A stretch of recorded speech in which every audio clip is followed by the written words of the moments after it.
Le 3 décembre, comme chaque année, a lieu la Journée internationale des personnes en situation de handicap. C'est l'occasion de rappeler que leur inclusion dans le monde du travail ne va pas toujours de soi.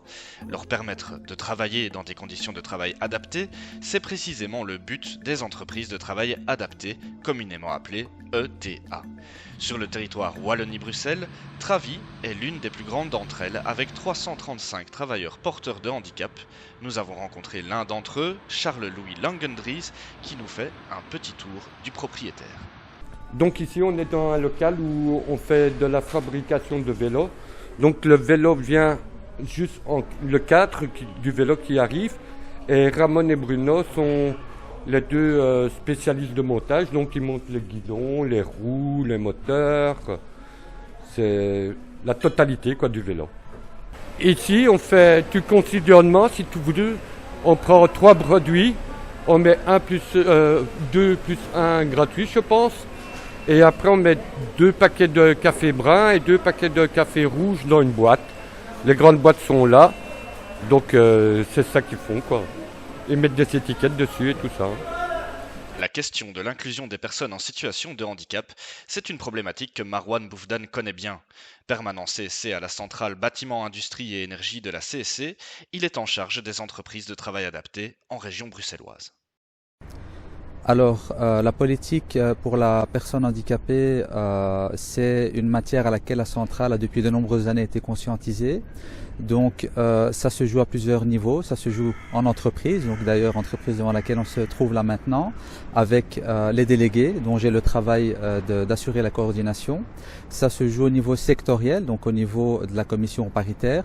Pas seulement, il y a d'autres organes et institutions avec lesquels nous sommes amenés à travailler paritairement et nous faisons en sorte de promouvoir du mieux que possible l'inclusion de la personne handicapée en mettant en place toute une série de choses. Par exemple, ici dernièrement, suite à l'accord non marchand, nous avons obtenu un jour de congé pour les travailleurs du secteur.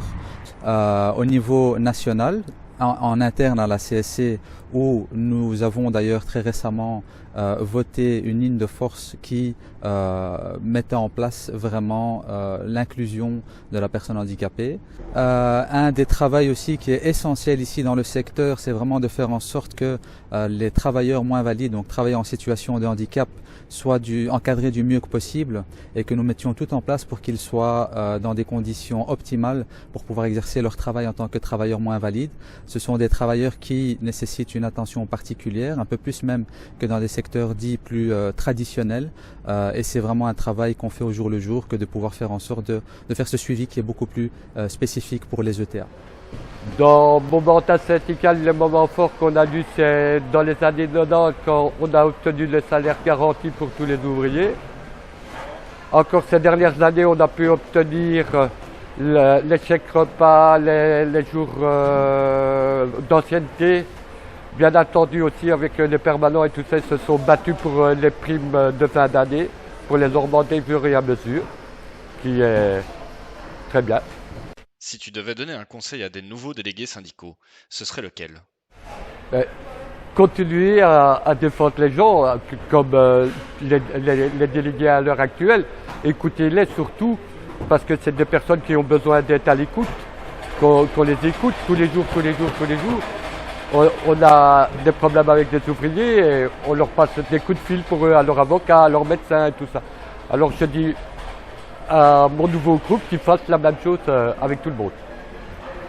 Comme pour la centrale Bâtiment, Industrie et Énergie, nous avons également le service diversité de la CSC qui travaille en collaboration avec l'ensemble des centrales, dont l'objectif est de mettre en place de véritables politiques d'inclusion des personnes porteuses de handicap. Malika Borbous, coordinatrice du service diversité. Le service diversité de la CSC prend très au sérieux la question des discriminations au travail envers les personnes porteuses d'un handicap. Pourquoi ? Parce que lorsqu'on regarde les chiffres, le premier chiffre de signalement discrimination revient au niveau des critères raciaux et juste en dessous, presque à ex aequo, on a la question du handicap. Et donc, on a justement réalisé des fiches à destination des délégués syndicaux pour qu'ils s'emparent des questions de discrimination au travail. Et dans ces fiches, on a une fiche complète sur la question du handicap. Donc, n'hésitez pas à vous les procurer.